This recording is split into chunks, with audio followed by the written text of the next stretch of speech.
Ladies and gentlemen, tonight's performance is about to begin. Hey everybody, welcome to Speaking Freedoms TV's Journey to Freedom.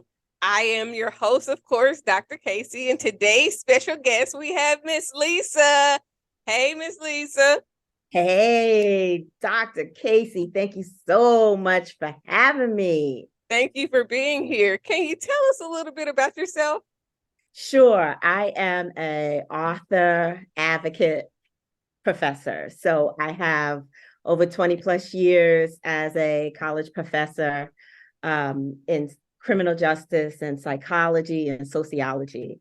I advocate for sexual violence prevention. I've been doing that for over 15 years. And I also work in juvenile justice. So I have a lot of things in my toolbox per se. And I came to be an author. I wrote a book on the blaming and shaming of defenseless victims in America's rape culture. Mm-hmm. And I also have 2 children's books because I tell people kids too is really part of the Me Too movement, and it may very well be much larger. Yeah.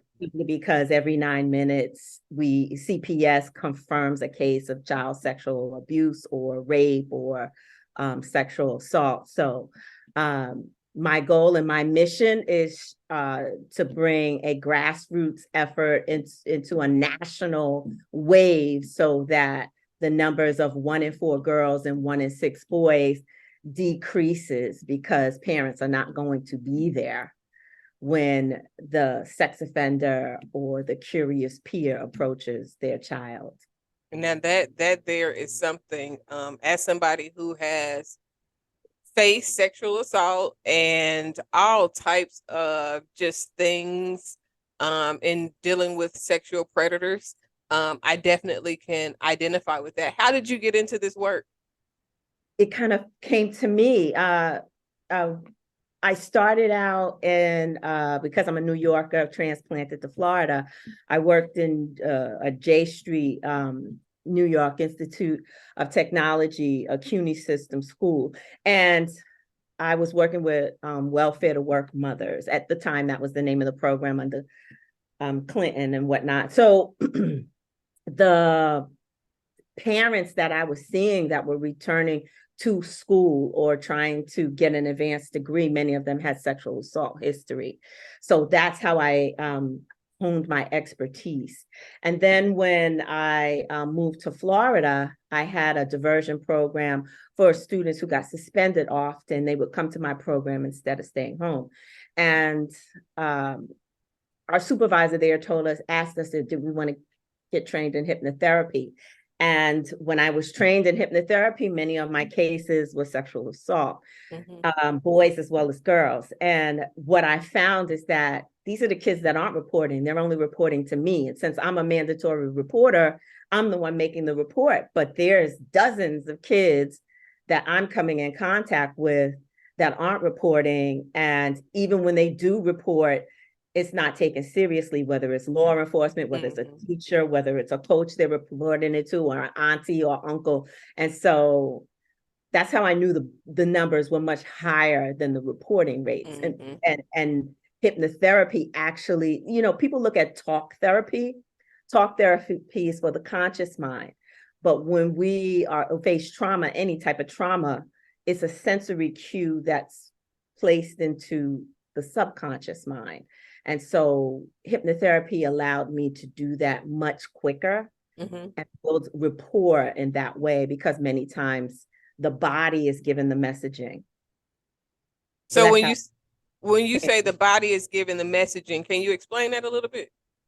Sure. I was on another podcast probably 2 days ago, and as I was talking, a sensory trigger is anything see, taste, touch, hear, smell. And the eyes were blinking from one of the hosts, just blinking, it just blinking. And for me, as a hypnotherapist, we're trained to look at the body language. So if there's a tapping or a movement that's repetitive, that's where the memory is. That's where the sensory memory is. And if you could give those eyes a voice, what would they say? Mhm. And usually it's flooding back, right? When it's given permission, when the body is given permission, it will bring the memory to the forefront, and it'll bring pieces of the memory that it feels as if you're willing to handle, and then slowly flood back the actual memory over time. Man, that's interesting. I think about the first time that I remembered the sexual assault from a family friend slash babysitter. And I was just moved to Atlanta after getting out the military. And we were watching TD Jakes' Thou Art Loose, the movie. Yes. And Yeah. it was a major trigger. And I was just like, and it was like stunning. And I remember that day like it was yesterday, because it was like out of nowhere. I just was crying and very emotional. And I was like, I remember something. And I told my friend at the time how a girl that I was being babysat by would sexually assault me, essentially because I was 5 years old. So between that, at that age, even if you're going along with something, you're not old enough to really know what's going on. And that is the thing that kind of plays in your mind, because this person is telling you that it's okay. And, and I remember even my mother going and confronting the person and telling them how that was wrong and they shouldn't have did that. And from then, my mother just kind of took me away from letting people watch me. I think that was the last person that was really able to watch me that wasn't family and or period at all, because I used to actually be home a lot after that, because my mother worked all the time, but she didn't like for me to be out with people because things like that happen.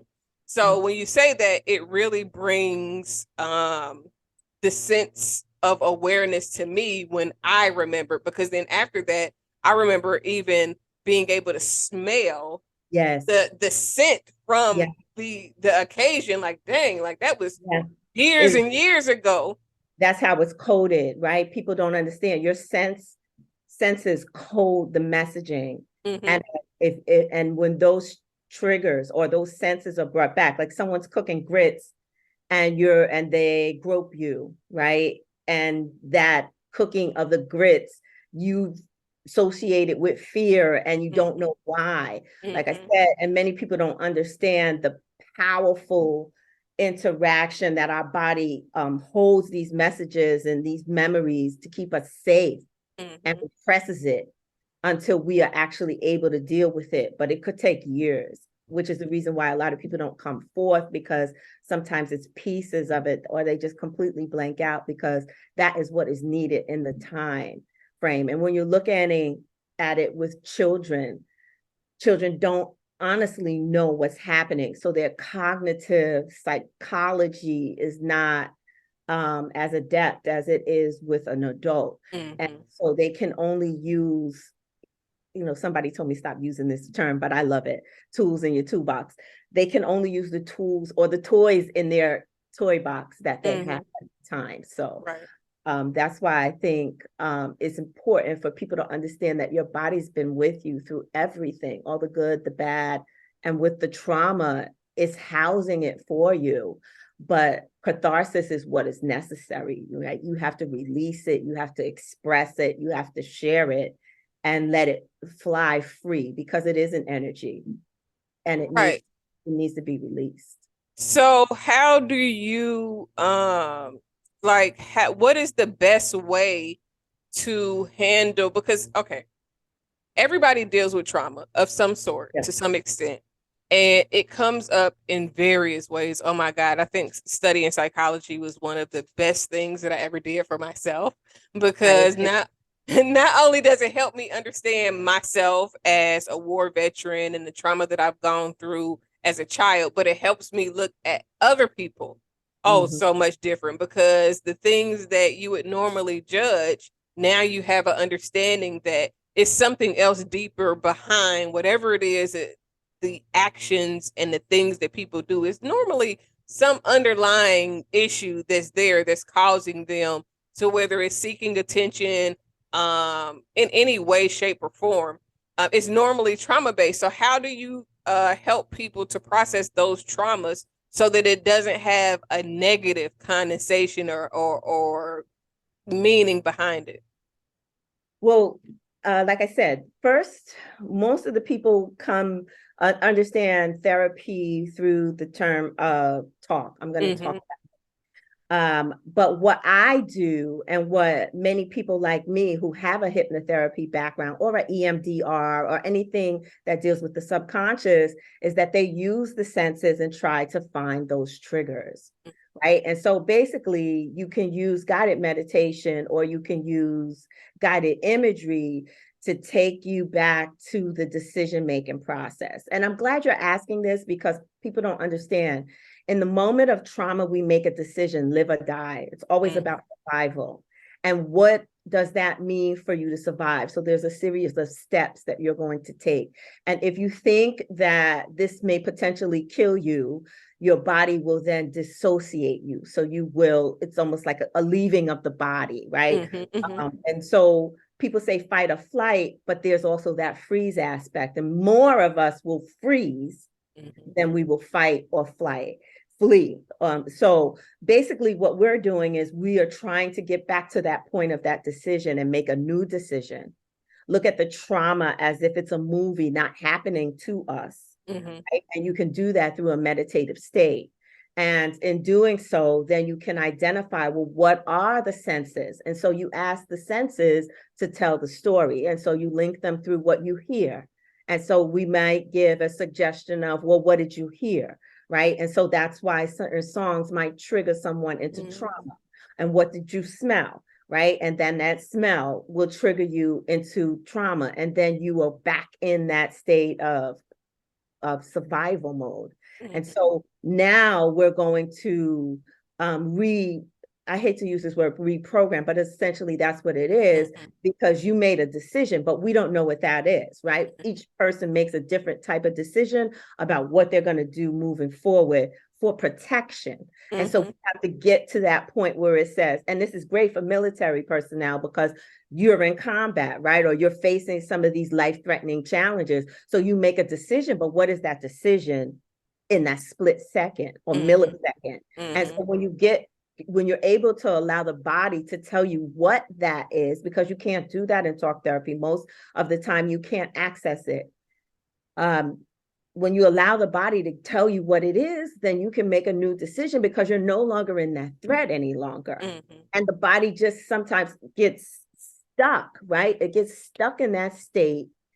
And even though you've moved on, you're still dissociated. You're still there, right? So you have to bring yourself back into the cognizant you to allow yourself to move forward. And that's why you might find a 25-year-old who still acts 11 because they were 11 years old when the trauma happened. So mentally, they haven't grown.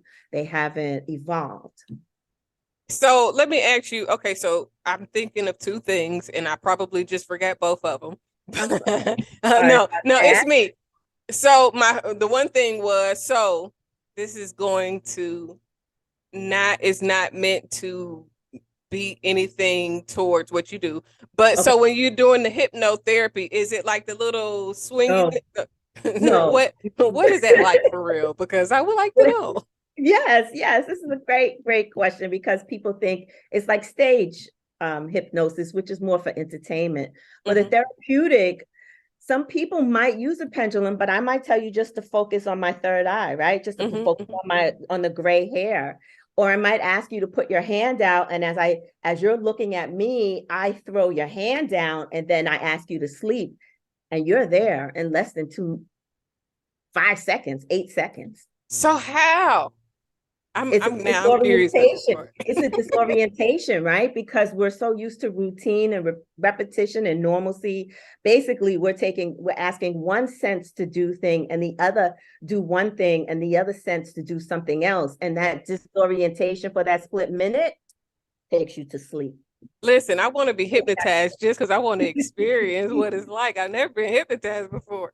Well, so there are different types of practitioners. There are those who do the rapid induction like I do, because I don't got 20 minutes. The session is usually 50 minutes, 20 minutes. I'm trying to get you into hypnosis. I don't do that. I do rapid induction.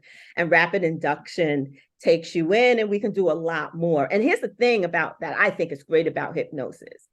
I don't need to know what's happening. You don't ever have to tell me. You can tell me that you have trauma. I don't need to know whether it's sexual, emotional, domestic violence. I don't need to know that. I just need to tell your body that it's okay for us to start working on this. And then I take you through a series of what I say, the other side of perception, where I take you through these mazes in your mind where you're opening doors and walking down paths.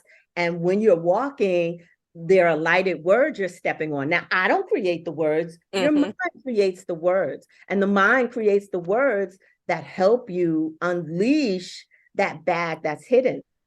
And sometimes where it's hidden is in different parts of your body. It's in your leg, stock, and you have knee pain. It's in your bottom back and that's why you have back pain.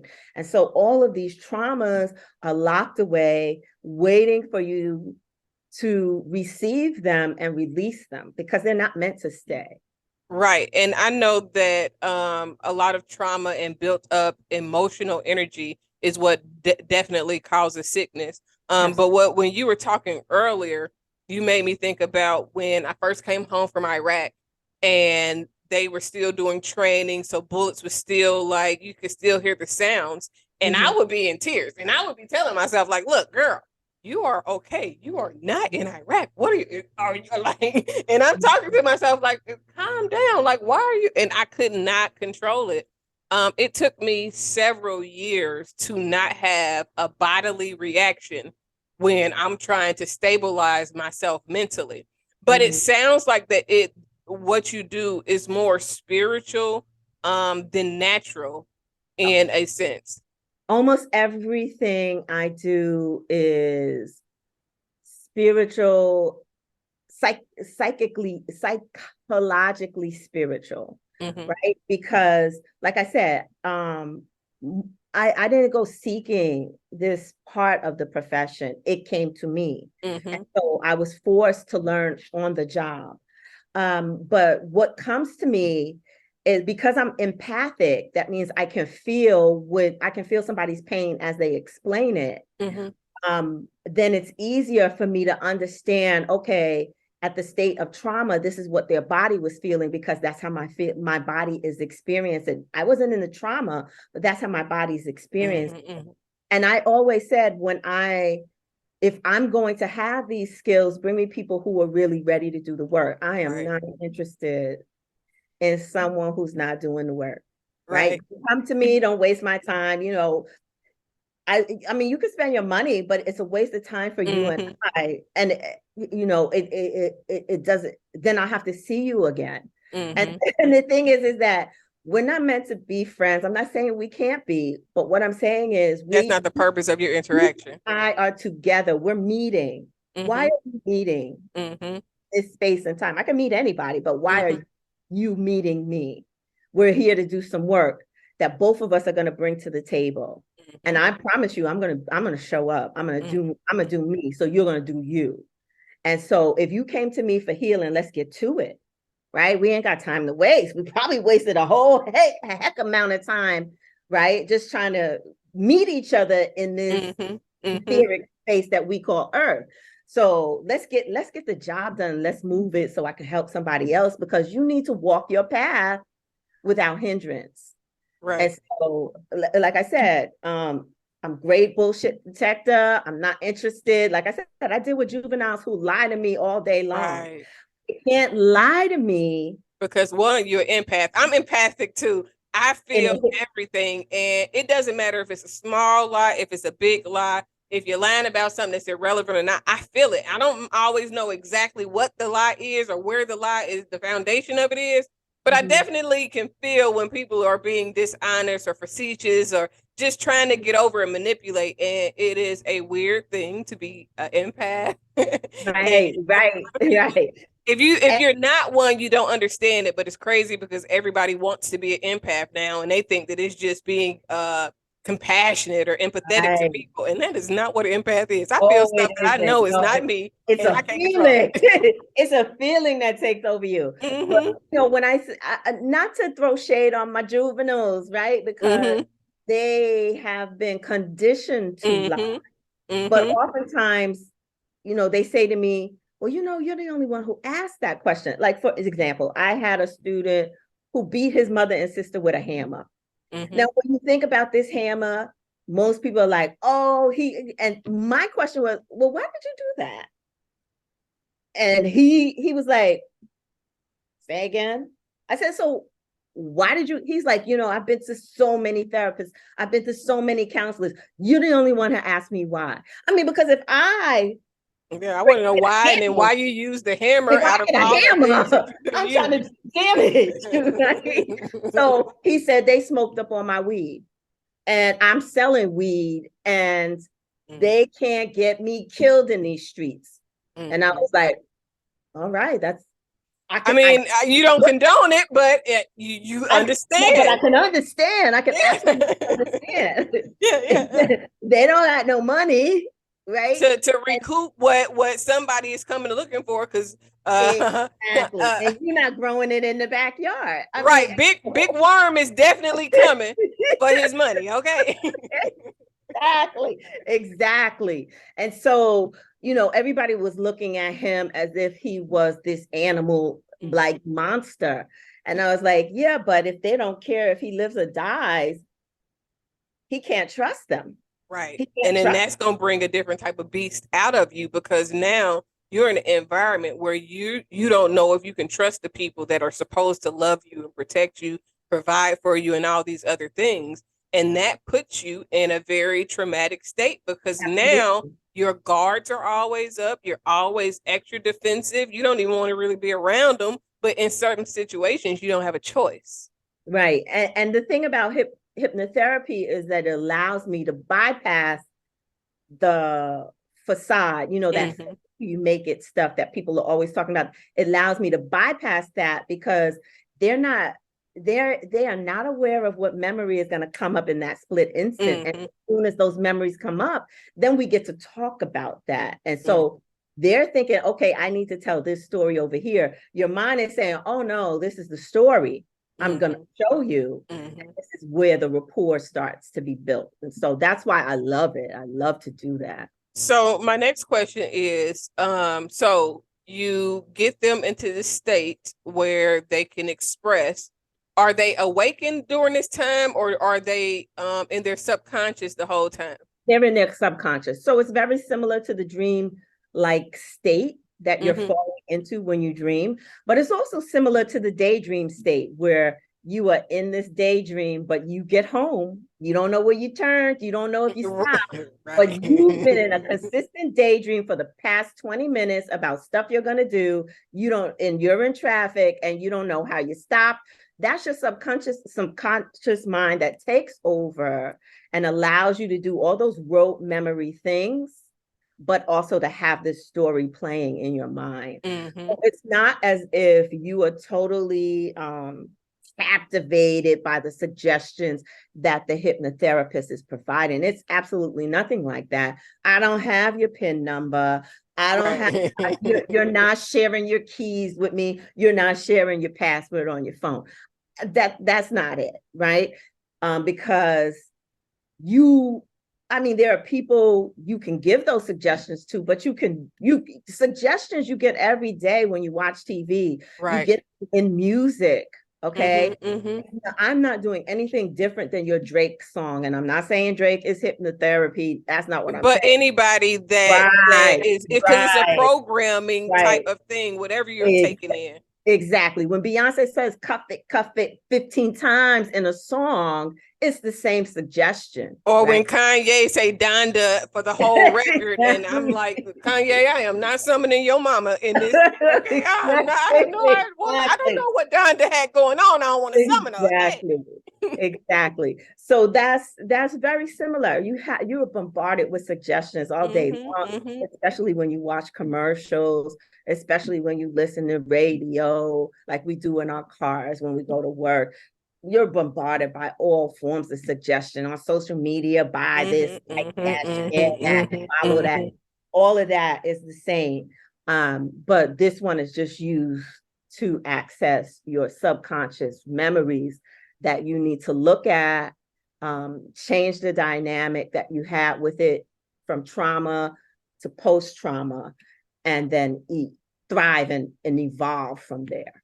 So let me ask you, how does this when you talk about adults, because I know we're primarily been talking about juveniles because that's what you deal with the most probably.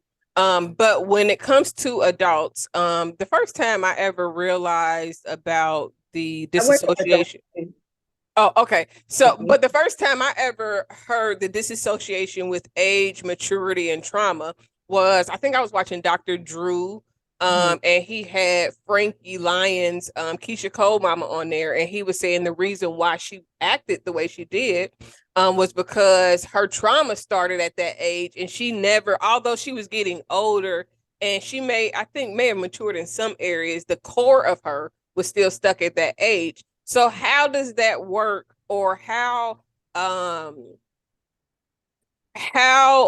can adults help heal that type of a trauma? Because especially successful like celebrities and things, they go through stuff too. And normally Kanye is going through it, right? Oh, listen. I would love him to Kanye, I think Tyrese goes through it really bad. It's a few of them that you can tell that their trauma is leading them more than their maturity. But how do you address those things when it's trauma that's overshadowed by success, that's overshadowed by materialism and all those things? Okay, so what we're talking about is chronological age versus mental age. And so when you have that stunted growth period, trauma stunts the growth. It stops the growth, in fact, almost instantaneously. So chronologically, you get older. Yes. Does success do the same thing?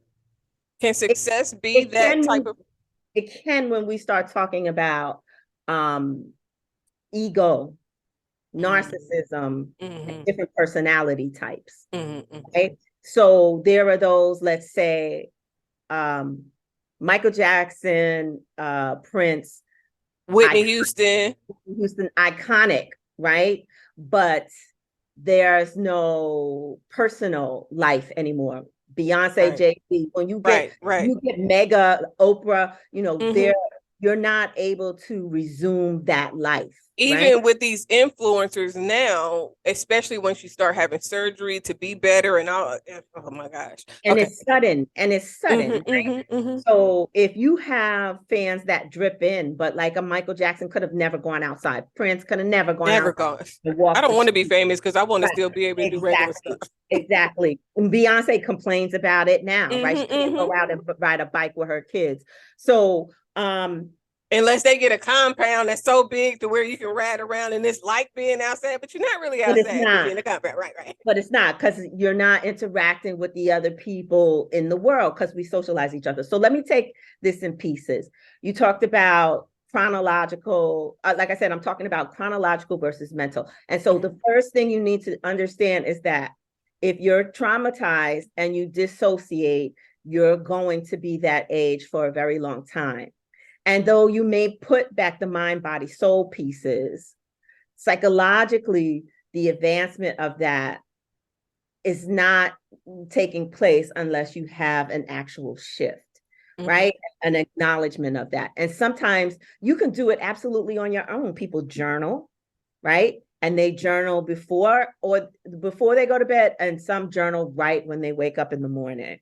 And so those messages are being sent through the dreamlike state. And you're having these dreams, and those dreams are now guiding you. So you don't necessarily need someone like me to help you unpack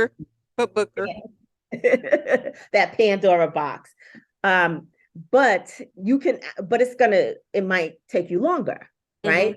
I know some hypnotherapists, two sessions, some will give you one. If you can't do it in one, they're referring you because there's something that you're not able to do. So then we take that chronological. So if we are going to look at death can do this as well, right?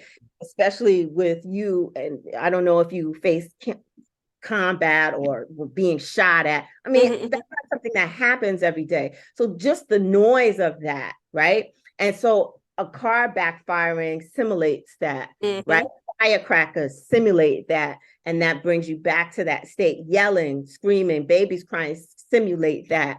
And so to remove that barrier, you have to revisit it, right? Because when you have people who are experiencing PTSD, they're in, it's as if it's like you said earlier, it's Like, as if and yesterday, Mhm. right? It's that, so basically we are re-traumatizing you every memory, re-traumatizing you every memory.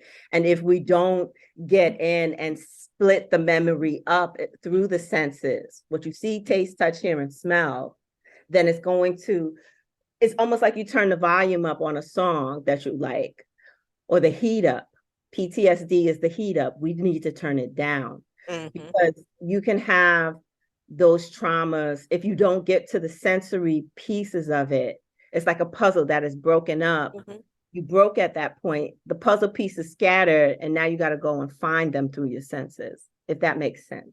It does. So I have my book, Spiritual Human Behavior. It's an audio book. It comes with a workbook to help you kind of work through exactly what we're talking about. And spiritual human behavior, the basis of it is really trying to uncover why you are the way you are and start to remove the barriers, or what I call band-aids, because we use band-aids in order to cover up whatever it is that we don't want to face, whether it's alcohol, drugs, religion, work. It's numerous things can be a band-aid to just make you not want to feel.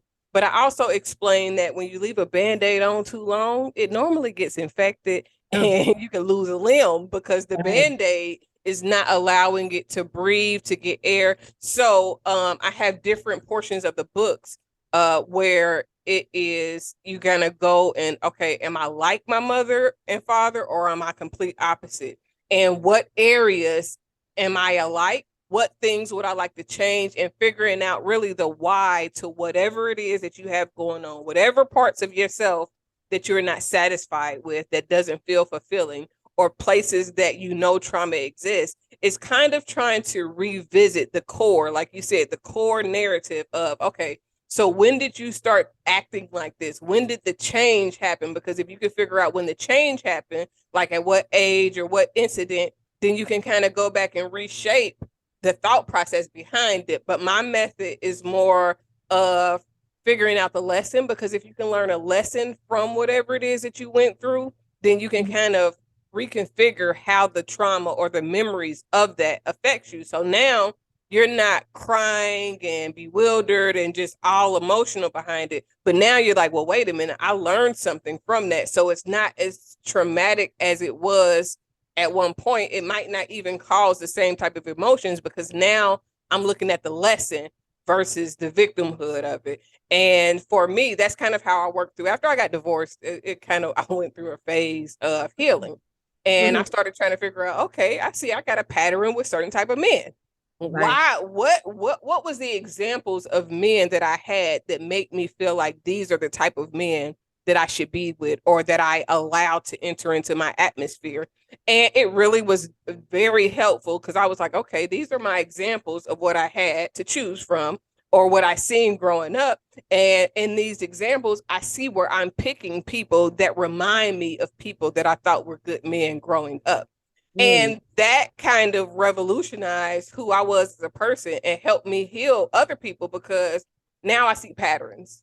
Right. Now I'm focusing on behavior patterns. And during the first year of my divorce, after my divorce, I was like, I would be like, oh man, I was on the phone with my friend, like, I got this theory. So in my theory, every time this happened, these things follow, or these things are associated with this.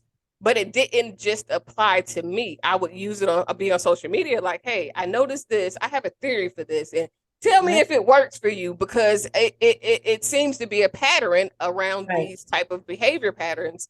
And it worked for a lot of people. A lot of the people that I was helping, they were like on the celebrity end, but I didn't want the attention. Again, I do not want to be famous. I am not doing the show to be famous.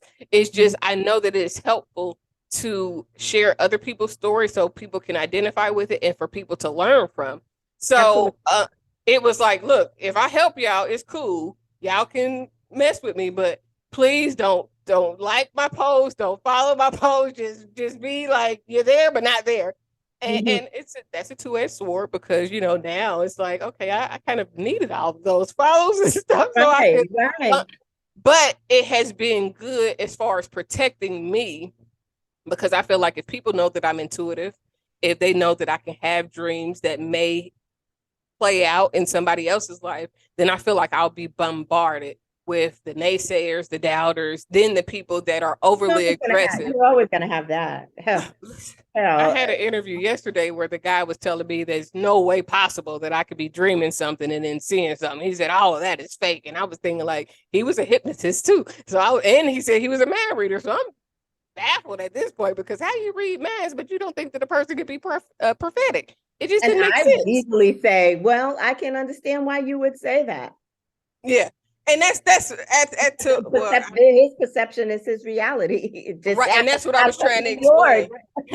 and that is kind of hard to explain to people, because if you have never experienced something, then of course your perception of what's going on will be different than if somebody has experienced things or been around people. Experienced levitation, but if you go to India, they say it exists.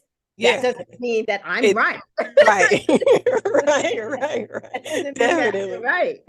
Right. Definitely. So basically, I definitely understand everything that you're saying, because I have used non-hypnotherapy methods in order to come to similar results for myself. And then I put it in a book so that it can help other people, because if you really go to your core issues, like to the core of how you were raised and all of those things, it'll really solve a lot of people's problems. Isn't it crazy? I always tell people, well, who would you have been if your parents weren't so much of a prominent model, right? Because even the way in which they deal with conflict, we adopt, but that doesn't mean it's part of us. Right. But you either become just like what you see, or you are able to consciously say, you know what, I didn't like this part, so I'm going to do things a little bit different. And the channel from regular FM to Sirius. It's so simple. It's so simple.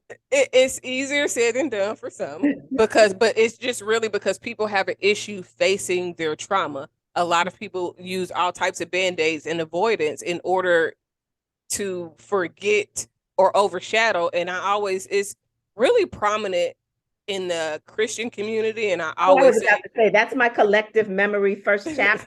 The reason why we have these programs, right? When you talk about core, it's programming. It's that.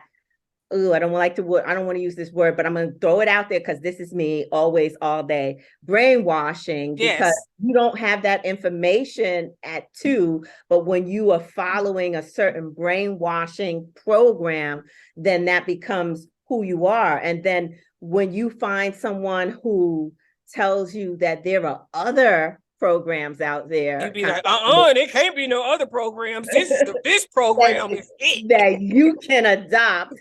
I mean, other countries are not. I mean, there's full countries that are Muslim. There's other countries that are Buddhist. There's other countries that are Hindu, that Taoism, that follow all different types of dogma. So that programming does not fit. And I had this world-renowned Michio Kaku. He's on TV all the time on Discovery. He says, well, what does Jesus mean on Mars? Right.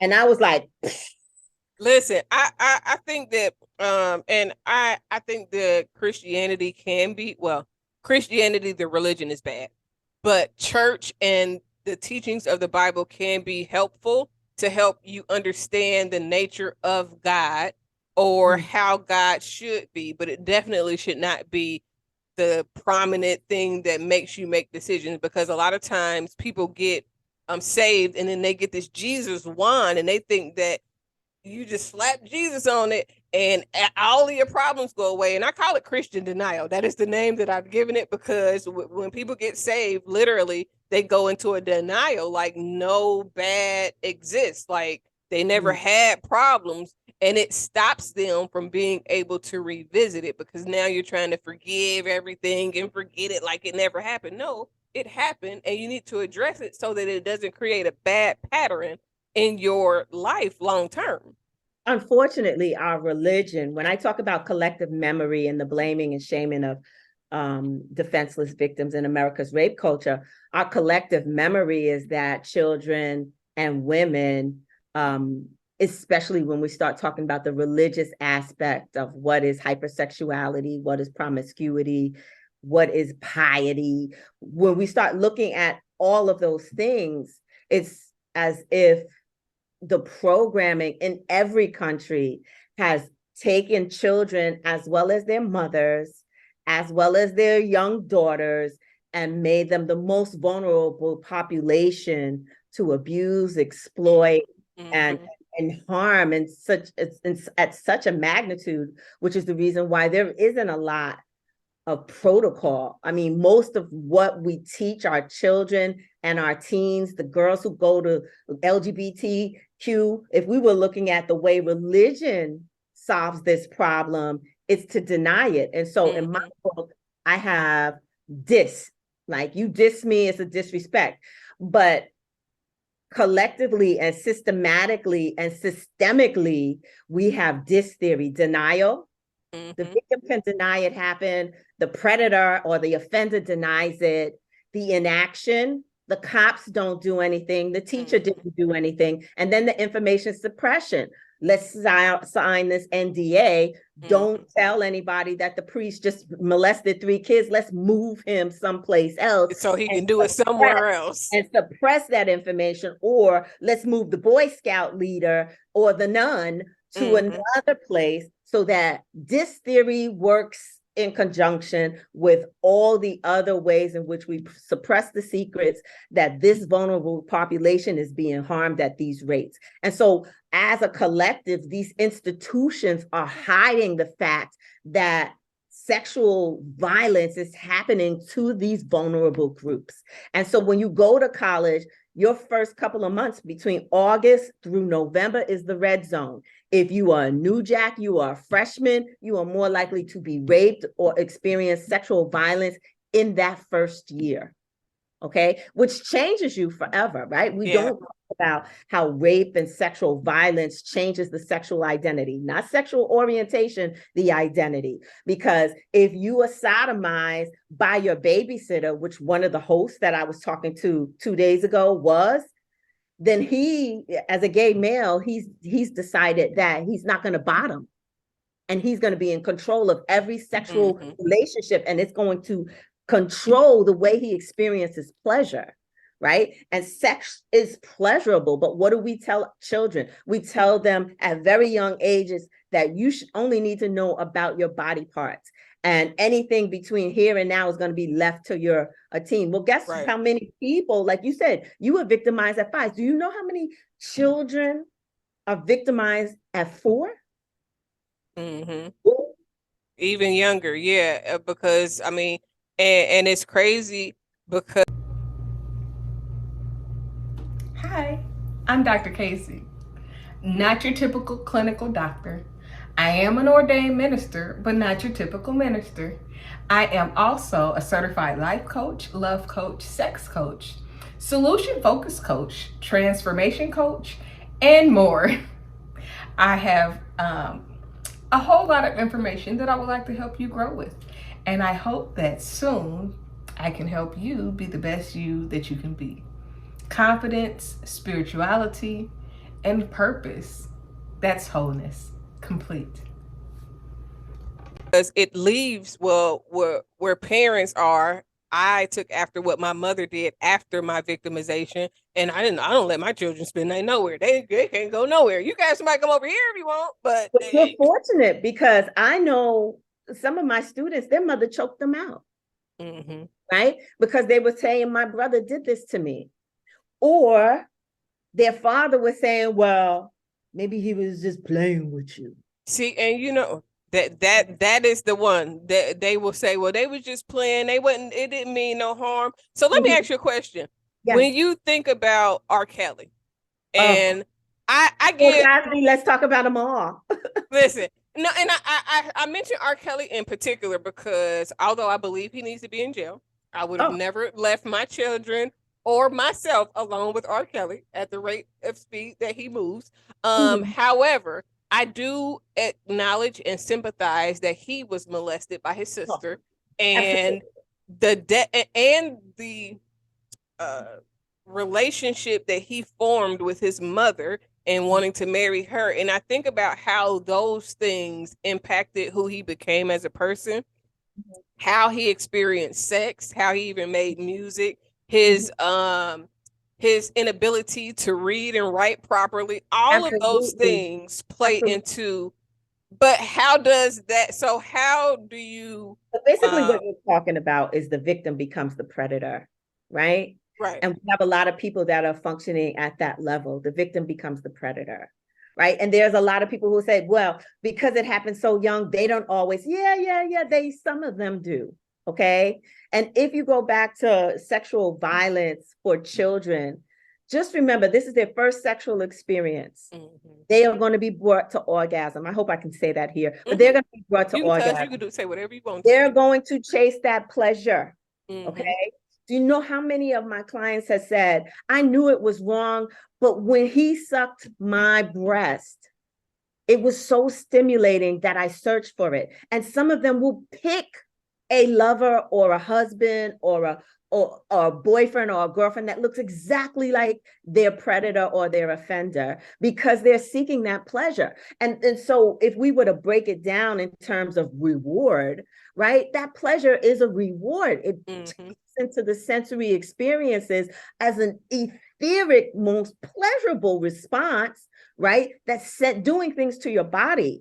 So a child who's 3, they don't know, right? The morality isn't set in. We teach them that, right? There are some young girls who are like, well, if this happened in my family, I expected that it was happening in my friend's family too. So I assumed that their father was touching them just like my father was touching them, or their and then they think that it's normal. Exactly. And sometimes you have these dynamics where you have to bring the pedophile in. Let's just be clear. R. Kelly has lots of information that we can use to keep our kids and our teens safe. Yeah. If we ostracize him at the level instead of talk to him about how he groomed these families, because I don't know if he groomed them all. Some of them families groomed him more so.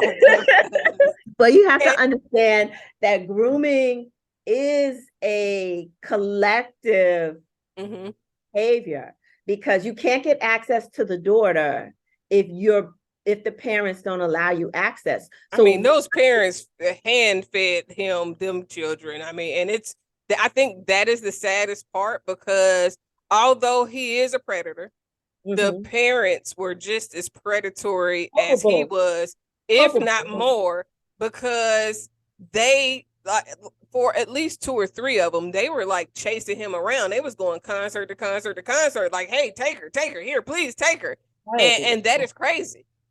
Right. Well, one thing I don't want to do is create blaming, because the reason why I say it's the blaming and shaming, because we always look for someone to blame, right? And let's be clear. If you are in the working poor, when we start talking about socioeconomic status, and you come across someone who has found a way to elevate, right? And you want to learn from that, and your child has similar gifts, and you've seen that played out, you're not asking yourself, is this going to be potentially harmful to my child? What you're asking yourself is, how does this benefit my family? Right? Oh, I hear you, and I definitely agree. I think just in this particular situation with R. Kelly, I think it's a little bit different because he had a history of it. That's what throws me off, is the history of bad behavior that seemed to be rewarded. But listen, I'm gonna just ask you, did you buy the P tape? I did not buy it, but I did see it. I saw it. I was in the Army at the time, and I was dating a guy, and he was like, "I got the tape," and I was like, "Well, let me see the tape." So I did see the tape, and it definitely looked like him. But I'm talking about even with Aaliyah, even his relationship. the No, sensationalism, we are right? we are We are all equally guilty. as culpable. We are a community that wrapped our arms around him, knowing, right? And so this is what I'm trying to explode, right? That somebody always knows, but there's denial and there's inaction and then there's information suppression. So yes, we saw the Cook County marriage certificate, and yet we were like, yeah, that's just R. Kelly, right? Right. And we were like, well, she old enough, so Right. where's You try to make reason for it, right? yeah. But you know, she's either 14 or 16. And if you go from state to state, the Romeo and Juliet laws, the age of consent is different, Yeah. right? There are some places where the age of consent is 16, some places where it's 14. So right. So we were like, There's so many things our that play business. into that. So I'm gonna be honest, right? I watched the P tape several times, right? I saw the awards on the wall. Yeah. All the things that made it undeniable. Yeah. Right. And so, but I didn't at that time in my naivete, I was like, well, you know, this is trendy. This is what people are talking about. This is the sensationalism of it. And listen, I had a friend Peaches at 14 who was telling me about her 27-year-old boyfriend when I was 14. That's exactly what I was about to say. I had when I was 16, I had a 28, 29-year-old boyfriend. Matter of fact, it was common that there would be older guys that would come to the high school and kind of browse, for lack of better terms. That's exactly what they was doing, browsing. And they would have girlfriends that were very young, and it's normal in the Black community, and that's the first thing that we have to. And so basically, for us to tackle this issue, we are pushing the collective memory that says, you know, if he taking care of her and giving her lunch money, what's the problem, right? There are laws now against what R. Kelly did, right? And when we look at, okay, so we let that one slide. And so when we let things slide, this is my love letter to my community. When we let it slide, then we move other little girls in the door for harm, right? And you reinforcing that, you're telling them that it's okay. Exactly. You actually create a monster, because now what he did is then he start feeling invincible because he got away with it the first time. And that's anybody. And so let's be clear. Aaliyah died something like 2000, 2001. 2001. He just going to jail. Right? So we as a collective, and that collective memory, we said we let that slide. And so as we let that slide, then we got all these others. Right? And so my goal is to say, nah, you can't let it slide anymore. Because in the event that you let it slide, you're letting somebody else through the door. And that somebody else, the story might be too much. Because when it was just Aaliyah, he didn't have women. He wasn't kidnapping them and leaving them and letting them pee in buckets. That wasn't him. Right. But pacifying that behavior. And oh Lord, when I think as the judge said in Alex Murder, it's the monster he became. And then because when I think about and we're not going to talk about R. Kelly that much more longer, but when I think about the assistance that he had to have, because if you can't read or write, you definitely not booking all those flights, you're not making all the arrangements, it's a lot of things that you're not doing. But there are a lot of people, and this is something that we need to talk about, because there are a lot of people that will allow that behavior so that they can benefit from the person and almost have it to blackmail them for they can get what they want. So they're feeding him what he wants, his vice, so that they can be rewarded for basically feeding him his vice. Absolutely. And that is the extended problem with it, because definitely there is always somebody around that knows when somebody is being sexually assaulted, and normally they choose to overlook or dismiss the fact. But it's always about, what is that person, if I turn this person in, what does that mean? If it's a parent, how is that going to affect the family? Even law enforcement doesn't make that decision. They don't make that decision when it's young males in colleges. I'm not going to mess this kid's life up because there's a consent or credibility issue for the victim. And then when it's make me think about Dahmer. Exactly. Because when I watched that, it was like they didn't had this man about 11 times, and they just kept letting him. They didn't even like, okay, you're a good guy. Go ahead, buddy. Like exactly. And so we need to change the protocols in the way in which they prosecute it. If there's a report, then you must investigate. And they base it on DNA evidence. But consistent groping and being felt up, there's no evidence for that, right? And there's no ejaculatory event. So there's no semen to collect, right? And so, but that doesn't mean this is not sexual violence. Right. This is not. And as a woman, I know I can speak as a woman who's been in the military, and I've always been attractive and nice little body. I've been groped and touched by men in church, in high positions, like all type of things. And I think you kind of just overlook it. You just like, you try to and you do. And it's crazy because when I see women online seeking sexual attention now, it's like baffling. Like, damn, like I've the sexual attention that I've gotten all my life is the shit. I don't even want it right now because it's like it doesn't make me feel sexy like when I was a child and naive. When I was naive, you could say, "Ooh, baby," and I would be like, yeah. But the number, like the statistics associated with sexual violence, especially sexual violence in the Black community, our statistics are much higher, right? So 93% know their attacker or their abuser, but in the Black community, it's 95%, right? If you are on the pole or in a strip club, or you are sexually provocative at very young ages, because we're not asking the ages of these young ladies. Right. Don't ask about sexual history, right? And so, like I said, Me Too is I believe bigger than Kids Too is bigger than Me Too, right? Because if you there can't tell people, you feel shame, you get bullied. And then it's how does your family deal with it when you do come forward, right? So how are you ridiculed? How are you shamed? And more importantly, what does that say to you as the victim? Because we also blame ourselves.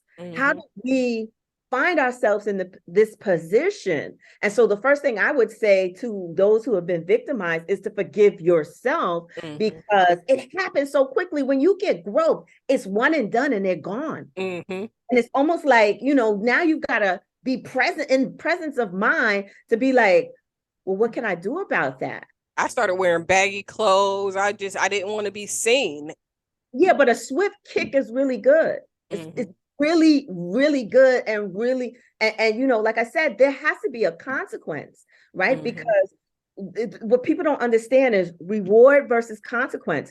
That sexual pleasure and stimulation from that assault is going to be there.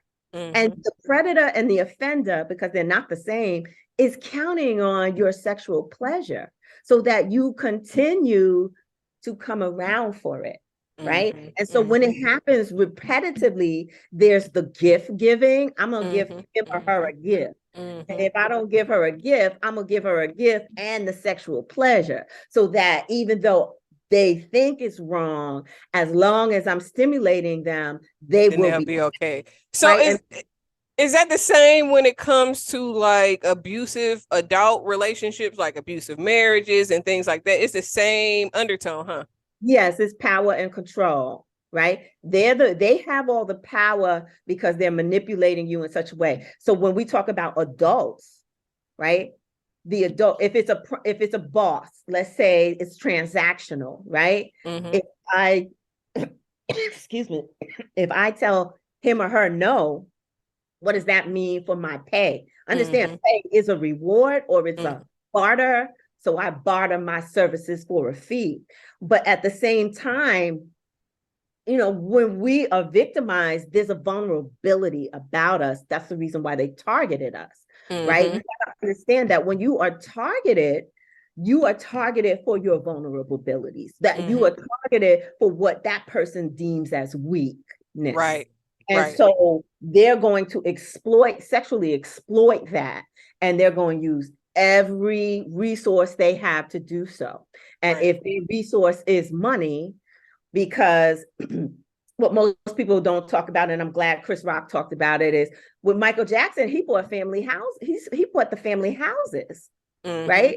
And so there's a reward for the secrecy or for the access, right? And the isolation, right? Because R. Kelly has to isolate you, right? Weinstein has to isolate you. Jeffrey Epstein had a whole island. Okay? Right. A whole island. So nobody, I mean, so they knew who was coming in. So you have to, the circumstances have to be set up in such a way, and don't get it twisted, it's power and control. It is sexual coercion and exploitive. So let me ask you this. How has your work changed you? And what has been the most challenging thing in your work?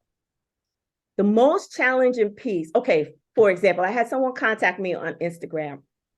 Their child was being sexually assaulted by their father. He had a custody. He would see the child on the weekends. Her child was 4 years old and making statements about anal sex. Where does a 4-year-old learn about that? Right. And so I had to convince her to take her child to the doctor. And so this is what happens, you know, as a mandatory reporter, when these young people tell me I am required to report it, and I am required to start the investigation, and I am required to follow up with the investigation, especially if they're coming to one or more of my programs.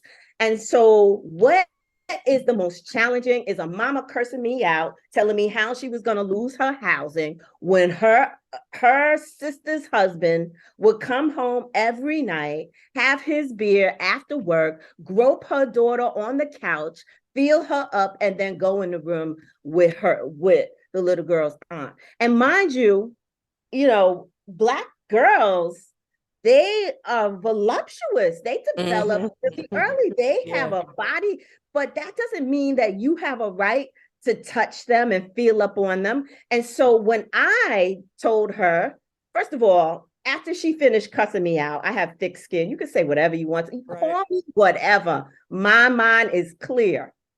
Okay. Right. Do you want to do something? Because you don't have to do something. I'm telling you, I'm sending an investigator, and they'll be here by the end of the week. And something gonna happen regardless. But in another case, I had the father call me and was like, I'm gonna beat your ass. I'm gonna do all of that. And I was like, look, I ain't your wife. Right. I work here. You know where I work. I get off at 5. I will see you, because I ain't on the real. I am, like Redman said in his song, ooh, ooh, ooh. I'm a girl who will punch you in your face. Right. But more importantly, I don't do bullying. Right. Okay? I don't do bullying. And you're not going to scare me out of this job to help people. And let's be clear. If you a man, I know physically I can't beat you, and I might be vested, but I'm not coming alone. Right. Right. I am not coming alone. So do your worst. Right. Do your worst. But I'm truly not afraid of you. And I ain't been doing this for a minute. And no, I'm not someone who's just going to let you treat me this way. And for me, you stand up to a bully. You don't cower to them, because to cower to them puts me in the same position your daughter. Yeah, right. So those are the biggest challenges. Somebody wanting to whoop my ass, right? Or someone telling me you're going to make me, I don't want you to lose your housing, but damn, you don't give a crap about your kid. Your child, right. Right. And so when don't tell me, oh, you know, your child's wearing the most expensive sneakers and they're going to high price school, but you don't care if somebody's changing their sexual identity. Right. Because they can't stop it themselves. And so the 4-year-old had the presence of mind to tell her mom, I don't trust you anymore. Right. Because for her, she just wanted it to end, Mm-hmm. right? She wanted to live a normal life. But she couldn't trust that, okay, I'm going to tell my mom. And get this, the judge wouldn't allow the psychologist to take the stand. He wouldn't admit any of that evidence that said that this child was being sexually assaulted. CPS did not check her body, right? And so by the time the mother did finally take her child, the you don't understand, the hospital is required to report fissures, right? Digital or penetration, right? You're not going to get that from riding a bike, not a 4-year-old. Right. And so they have to report that, and they have to report it to CPS. But I always tell the families, do a body check everywhere, because maybe we're still in the groping stage and it hasn't moved to penetration. And that's why, this is so vitally important. And that's why I write children's books, because in my children's books, the children help each other. They're not even, they only come to the parent after it's recognized that one of them is being sexually assaulted, right? So the parents are like the background, because I'm going to tell you, while I grew up, even with my nieces and nephews and all the little kids in my life, the parents are not going to be there when that child is approached. And so they're going to need enough scenarios to know what to do, because cognitively, they're not grown. At 4 years old, you're not grown enough to solve this problem. Right. And if you tell an adult and they don't do anything, and you tell law enforcement and they don't do anything, and then you go to your psychologist and the judge says, we can't admit what their evidence, you as the protector of that child must go to another law enforcement agency, must go to the DA, right? Because guess what? I'll make them feel guilty if they do nothing and my child continues to be harmed. Right. And then now everybody's culpable. Those are lawsuits all around. Right. You knew and did nothing. And that's your job, right? That's your job. And I come to you and you do nothing. Well, I promise you, the money is not going to put that young child's identity back. It might help with the counseling, but it's not going to put identity back. And I always say, well, how many of your children that you know and love, friends' children, family children, are you willing to sacrifice? And so I get mothers when I go to the libraries and read these books. I don't want my child knowing that. I said, guess what? I'm promising one of their friends brought porn to school. And if not that, they're definitely having conversations that you probably aren't aware of. And me and my daughter just talked about that the other day, because she has some friends that are homeschooled and they're not exposed to much.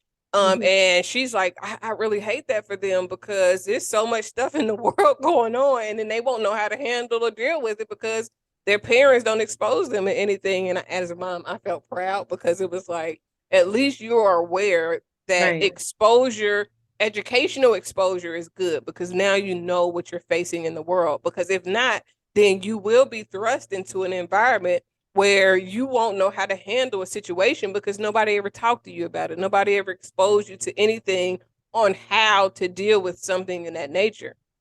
But what I take it one step further is not just education. It's okay. So if your friend comes to you and tells you this is what happened, what do? You educate her, or you're going to say, oh, I'm taking you to my mom because my mom is going to call the cops today. And so what if the little girl says, no, you can't get such and such in trouble. I don't want them to get in trouble.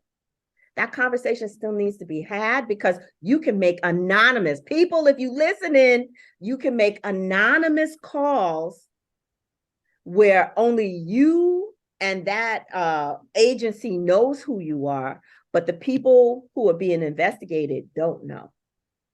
So what tips, with you saying that, as we get ready to come to a close, what tips would you give people that are dealing with situations of trauma and sexual abuse? So if we're talking, okay, I'm going to take it in strips. If we're talking about young kids who are dealing with trauma, they absolutely need counseling to address that. right? They need group counseling, they need individual counseling, and that's the talk therapy piece. But they also need play therapy, so they can draw it and write it and play it out.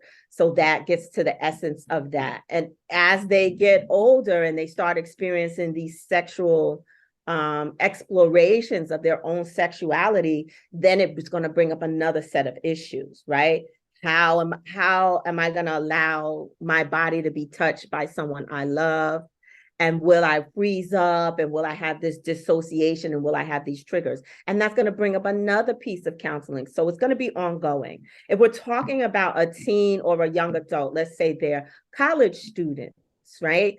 Then again, one is be safe. How do you get to safety? Because a lot of times the event has happened and we are in a reactive state. We want these youth to be proactive, right? And so the bystander effect, if we're going to this frat party, or if we're hanging out at Freaknet or whatever, right?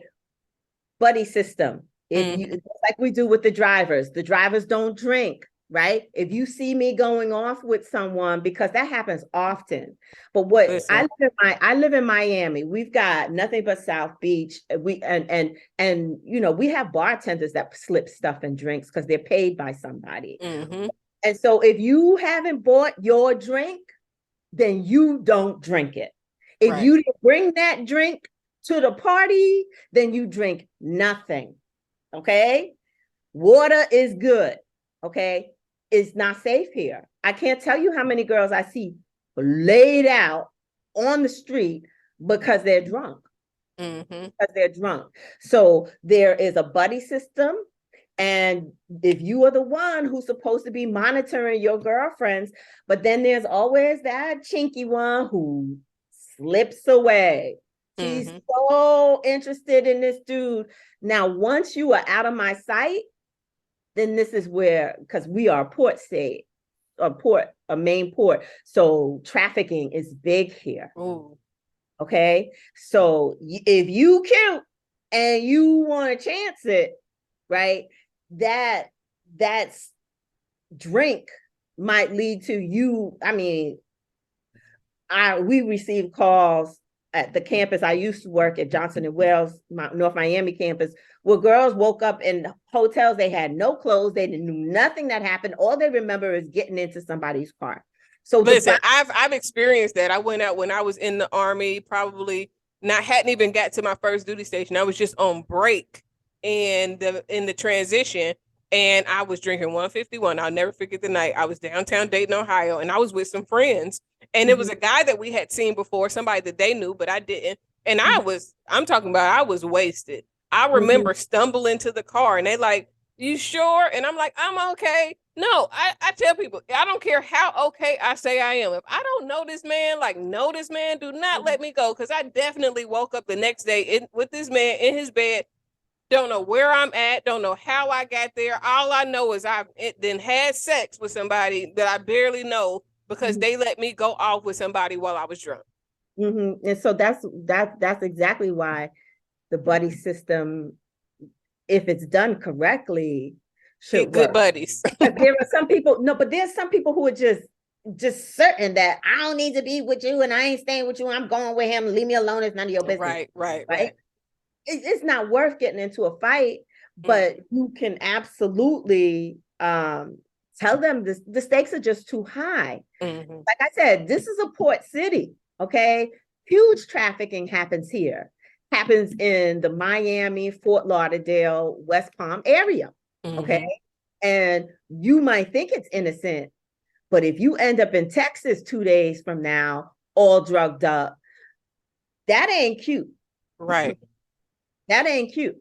When nobody knows who you are, and you may very well be on your way to a Middle Eastern country or Europe or any of those countries where, sex traffic, or God forbid, the Asian Pacific Islands, right? Where can't anybody help you? But most of the issues when we talk about trafficking are really domestic trafficking. So you'll probably end up in another state somewhere. But the little, they come through Florida and then go up into Texas and then spread out from there. And that could go on for days. Now, if you're an adult, let's say you have a supervisor, you go on a trip, you have 4 or 5 members of your team, you go out drinking. I know a 32-year-old whose boss roofied not just her drink, but 2 other girls. But he was targeted because the roofie affected her in such a way that she was completely and totally disoriented. All 3 of them experienced the same effects, but he targeted her because the roofie had much more effect. Now, the good thing about that is that she went and got the rape kit. And what happened? The first hospital she went to, the nurse refused to take it because she said it was consent. She went to another hospital because her boyfriend demanded it, and they took the rape kit, and she pressed charges, and he went to jail. But the people who were on that trip did not believe it was consent. And HR did not believe it either, right? So you see when I say systemic and systematic, you see what we're dealing with? I'm looking at law enforcement, I'm looking at HR, I'm looking at the co-workers. I mean, and when we start looking at these other institutions like a college university, right? This is what I'm saying. Stop drinking, get your own drink. Listen. And make sure that it's soda. I passed out. I went to an event over the summer, and I want to say that it was high, like my blood sugar was off because I hadn't eaten. I started drinking, and I ate something that was extremely salty. But but I got a drink. I had set it on the floor for a second in between my feet so I could know that if somebody was messing with it. But after I finished and I started drinking a little bit more, literally, I was like, I felt myself. I backed up to the wall and I felt myself getting dizzy, like I was about to pass out. And I literally hit the fucking floor, and I got up, and it was some guys that was like, she need to go. And I'm thinking like, no, the hell I don't. Because I don't know if y'all trying to put me out of here, who's following me to the door to try to get me once you get me out the door, because I am not all the way myself. So I ended up staying there longer, and it wore off, but it was definitely a scary experience. And I always say, one of the things that might be best is for you to go to another coworker that is either your same sex. I mean, because with the LGBTIQ community, this is really a problem. And many people don't talk about the sexual violence of our LGBT youth as well as women and men, and they are targeted because specifically. Exactly. Right. And it's not about sexual orientation for the offender. So these it's are about the vulnerability, like you said before. Now you and I are on the page, right? Because we are only targeting those that we can exploit, right? So that's why I say your drinks, there are loads of parties you could go to drink. If you are in a strange place, it's not a drinking day. Okay. Because you don't know what's going to happen. This is why I don't smoke nobody's weed. I don't be trying to take nobody's drink.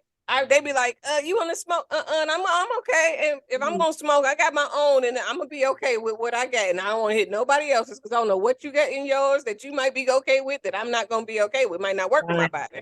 Right. And so that buddy system, I always say, make sure there's 2 designated and so that people are making sure that from door to door, you're in, but then there are times where you're an athlete and you're traveling and competitions, and then you find yourself with, like, I had a client who was track, and the boys and the girls track team competed at the same places, and she had made friends, and then she went into the locker room. She had just finished practice, and she had gone to work out, and she was in the locker room late, and he had walked her to the locker room, and then in the locker room he groped and manhandled her, and so she turned him in. But of course, there's no cameras in the locker room. There's cameras that show both of them walking, right? And so for them, there's no evidence Mhm. But to her, it's as if you're saying this didn't happen. And Right. she ended up leaving the school because after the investigation. I probably would have too. Right? Because there's no trust anymore. And so these are the issues that we're facing. It's almost like this brick wall that we're trying to hold up, because almost everywhere you turn, it's about consent. It's Mhm. about evidence. And Mhm. there's certain types of sexual violence that you're not going to have Don't have evidence. evidence. Listen, let me say this before I ask you about your books and the programs that you offer. I literally don't drink with strangers like that. Even if I'm with a group of women, I'm not getting wasted, because even women will sexually assault other women, and they will wait for you to get sloppy drunk to do the things that you might not have consented to if you were sober. But now that you're drunk, you might tell them, yeah, go ahead. And so you Right. really have to be vigilant. It doesn't matter if it's your friends, if it is family, if it's a work environment, whatever the case may be. Be vigilant about your own safety. And it Now, doesn't I matter don't. what age, because elder sexual violence, because I live in Florida, and this is the Oh, it's an retirement elder, yeah. capital. Yeah, it can still happen if you're 82. Really? Oh my Uber gosh. drivers take someone who's a little slightly visually impaired. They know where you live now. They show back up. And I mean, delivery men and women, have pushed their way in. So, I mean, you always have to be vigilant. It doesn't matter which age. My mom's friend, who's in her 70s, she gave me a stun gun. She was like, I don't like you leaving your mama's house. That's just how she talks, and gave me a stun gun. But she carries a nice little pistol in her bag. Listen, I always normally have my pistol. I have been a little bit more lax in the last year or so, but I normally have my pistol close by. I just went and got some mace. I was doing Ubering for a little while, and I felt unsafe because somebody left a knife in the backseat of my car. Oh.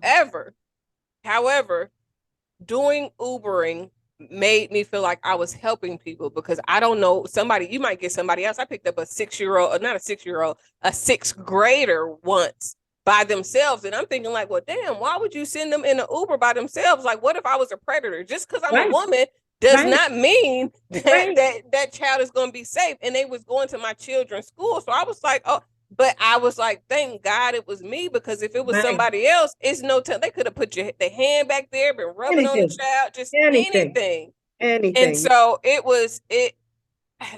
Ubering is one of those things to where I want to continue. I might start doing it again, just because I feel like me being there, I ride around with a little mat in the back of my car that hangs from the seat that says I'm a life coach, sex coach, and relationship coach. So if you need some coaching, look, I'm here. Like, so, and that probably deter people if they were thinking of violence or anything like that, because I'm telling you right here, I can help you with your problems. So don't come in here with that shit. Right. Right. Absolutely. But it definitely doing that made me a lot more aware of the dangers of people getting in Ubers and all types of stuff as an Uber driver and as the passenger, because you don't know whose car you get into, and then you don't know who's getting in your car, because sometimes it might say Amy, but I had an Amy book a ride, but it was definitely this black man that got in my car. It was not no damn Amy, okay? Right. So, Right.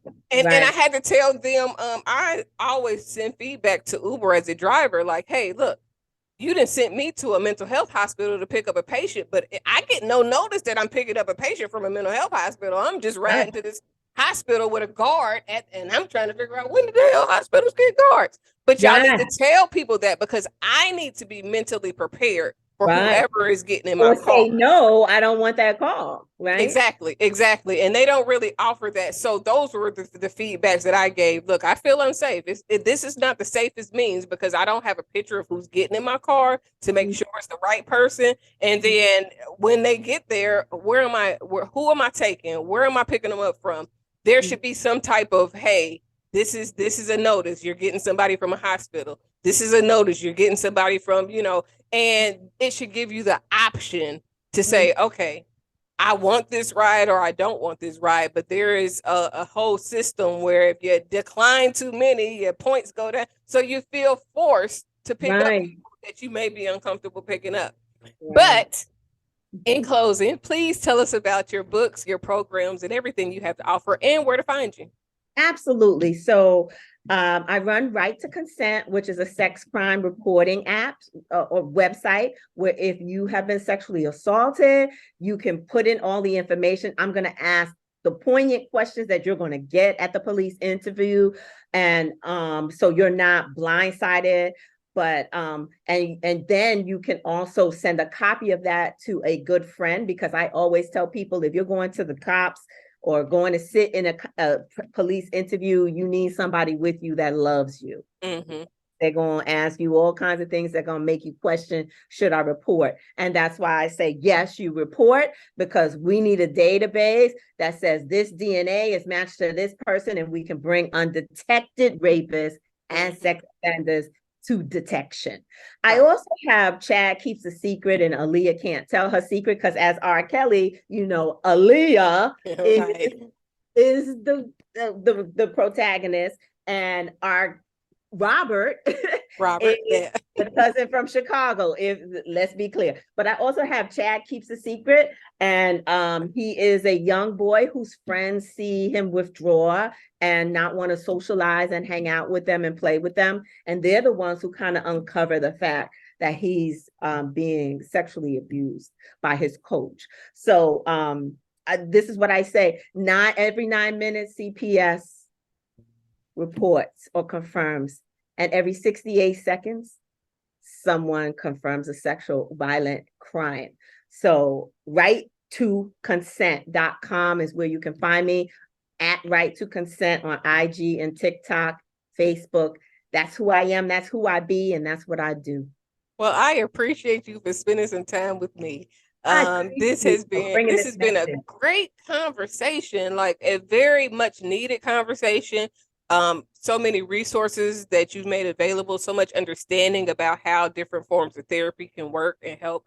And I just really appreciate you. This is probably the best conversation. Not to mention, the other day, my daughter, she baked a cake. We baked cakes, and the cake was orange and lime. Orange and lemon. So we looking like my daughter's cake right now. Thank you so much. It was a pleasure. And thank you for knowing that this is an important topic that we as a community need to solve this problem. All right. So until next time, everybody, see you later. This has been a journey to freedom. Take care. Hi, I'm Kaci, Dr. Kaci. Welcome to Speaking Freedom. We are happy to have you, and we hope that we're able to help you in every way possible. Have a good evening. If you've enjoyed this video, like, share, subscribe, and turn on your notifications. New episode every Friday.